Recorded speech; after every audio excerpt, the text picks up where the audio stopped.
अस्सलाम वालेकुम दोस्तों। पाकिस्तान की अदालती तारीख में आज स्पीडी जो जस्टिस है उसकी एक ऐसी मिसाइल कायम हुई है जो ना तो कभी माजी में मिलती है और हो सकता है मुस्तकबिल में भी आपको नज़र ना आए। नवाज शरीफ साहब के केस के हवाले से पहले जो एहतसाब जो दूसरा अदालत थी उसमें जज बशीर साहब की अदालत ने किस तरह तोशाखाना केस के ऊपर ज़मानत दी। उसके बाद हिफाजती ज़मानत जो थी इस्लामाबाद के उन चीफ जस्टिस के अंडर उनको मिली जिन चीफ जस्टिस की तबीयत भी अक्सर ज़्यादातर नासाज ही रहती थी। मरियम नवाज शरीफ साहबा ने क्या कहा इस पर भी बात करेंगे एंड पे लेकिन शुरू करते हैं जो सहाफ़ी हैं और जो लॉयर्स हैं वो इसको कैसे देखते हैं। आज जब मैंने टीवी ऑन किया तो 11:42 पे दुनिया चैनल पे, ARY पे और दूसरे चैनल्स पे ख़बर चली, टिकर चले कि इस्लामाबाद में हिफाजती ज़मानत के लिए इस्लामाबाद हाई कोर्ट में समाअत शुरू हो चुकी है। मैंने कहा भी चले टाइम लगेगा, आपको पता नहीं कितने बजे तक होगा। 11:49 पे बाकायदा तौर पे फटे टीवी के ऊपर ब्रेकिंग न्यूज़ जिसे हम वो कहते हैं डब्बे चले कि हिफाजती ज़मानत मिल गई है। 6 से 7 मिनट लगे होंगे टोटल इस पूरे प्रोसीजर में। और इसके अंदर क्या क्या हुआ, ना इसके अंदर बायोमेट्रिक हुई, ना इसके अंदर कोई FIR के हवाले दिए गए, ना वो जो टेक्निकल चीज़ें होती हैं कि नहीं आज तो हो नहीं सकता, उनके दस्तखत अपने मौजूद नहीं है, आज बायोमेट्रिक मौजूद नहीं है। वो जो एक लकूने निकाले जाते थे कहीं पे भी कोई लकूना नज़र नहीं आया और जितनी भी अदालत के प्रोसीजर के अंदर कोताहियाँ थी वो बिल्कुल ऐसे दूर होगी जैसे गधे के सर से सींग गायब हो जाते हैं। और इस तरह जिस जज साहब, मैं शुरू करता हूँ रिटायर जस्टिस शाइक उस्मानी साहब, जिनको मीडिया के लोग जो हैं वो लेते इस वजह से हैं कि उनकी जो लाइन होती है वो प्रो नून लीग होती है। जस्टिस शाइक उस्मानी की जो लाइन होती है मीडिया वाले उनको इस वजह से लेते हैं, मैं दोबारा से रिपीट कर दूं कि उनकी प्रो नून लीग लाइन होती है।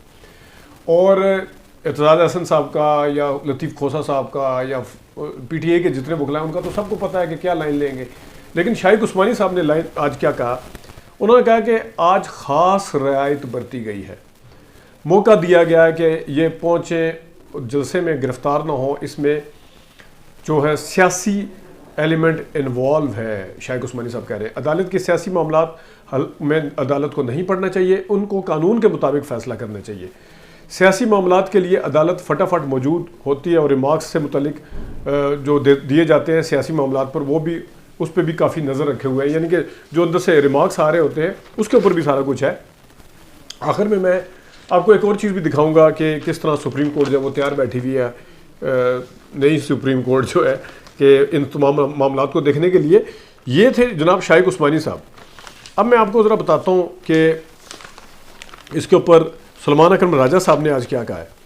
सलमान अकरम राजा साहब फरमाते हैं जनाब कि इसकी भी आज जो कुछ हुआ है वो एक किस्म का इंसाफ का कत्ल हुआ है और जो अदालत के अंदर एक नज़ीर कायम हुई है, आने वाले जो साल और महीने और दिन होंगे उसमें इसी किस्म की जो है रिलीफ मांगा जाएगा। और सलमान अकरम राजा ने कहा कि नई नज़ीर कायम हुई है, तमाम सियासी लीडरान को हक हासिल है, दिखावे का जो निज़ाम है इसको किसी हद तक तो चलने देना चाहिए था। मुझे अफसोस हुआ कि आइंदा के लिए हम क्या पैगाम दे रहे हैं।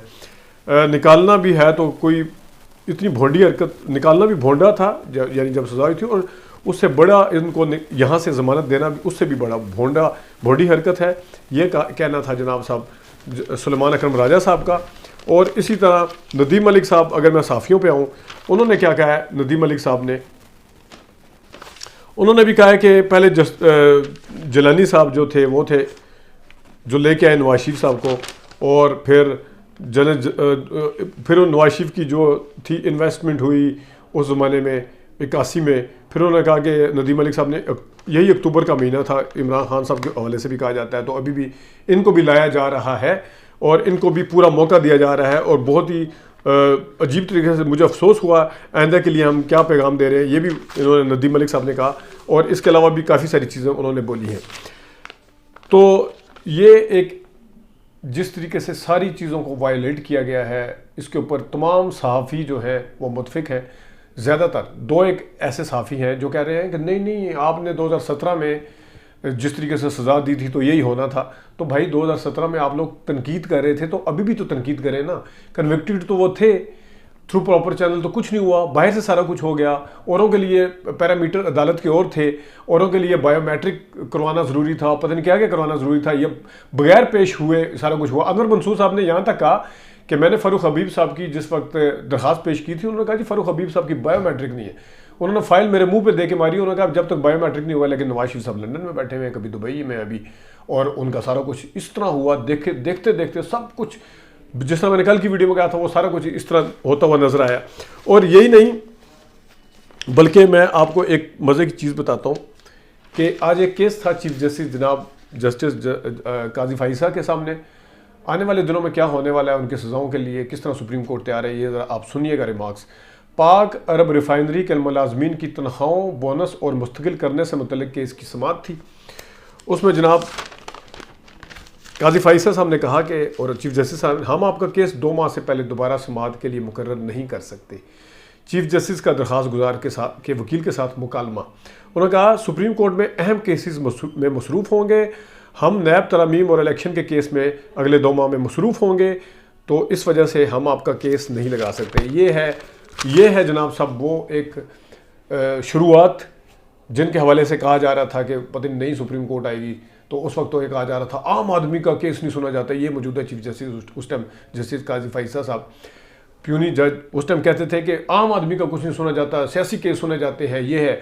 अब वो कह रहे हैं कि सियासी केस में हम मसरूफ़ होंगे, हम इलेक्शन के केस में मसरूफ़ होंगे, हम नैब तरामीम का केस सुन रहे होंगे। आपको पता है कि नैब तरामीम का केस किसके लिए लाया गया था, वो तरमीम किसके लिए पार्लियामेंट लेके आई थी, वो केस सुन रहे होंगे। यहीं से आपको पता चल जाएगा कि वो जो बुनियादी हकूक़ थे, बोनस के, तनख्वाहों के, फ़लाने मुलाजमीन के, वो चले गए हैं साइड पे, और अब वो कह रहे हैं कि हम अहम केसों में मसरूफ़ होंगे। उस दिन वो 57,000 केसेस की पेंडिंग की मिसाल दे रहे थे, उस दिन वो बुनियादी हकूक़ की बातें कर रहे थे, लेकिन अब ये जो उन्होंने रिमार्क्स दिए हैं, ये आने वाले दिनों का एक पेशखेमा है, ये एक तस्वीर, एक ट्रेलर, एक झलकी है। और इसके साथ उन्होंने तराना एक बनाया है अपना, पता नहीं नून लीग ने, मरीम नवाज शरीफ साहबा ने जहाँ और बातें की, उन्होंने वो आज फरते जज्बात में थी बहुत ज़्यादा। उन्होंने जनाब जो सीनियर जो सदर हैं पार्टी के, सीनियर तो खुद है, सीनियर नायब सदर शहबाज शरीफ साहब को उन्होंने कहा कि हम आपको नून लीग में वेलकम करते हैं, हम नून लीग आपको खुशामदीद कहती है। नून लीग, इसका मतलब वो नून लीग में नहीं है। आपके वालिद का नाम अगर नवाज शरीफ है तो इसका मतलब है कि आप और आपके वालिद नून लीग हैं। वो जो शहबाज शरीफ साहब वो नून लीग में नहीं है।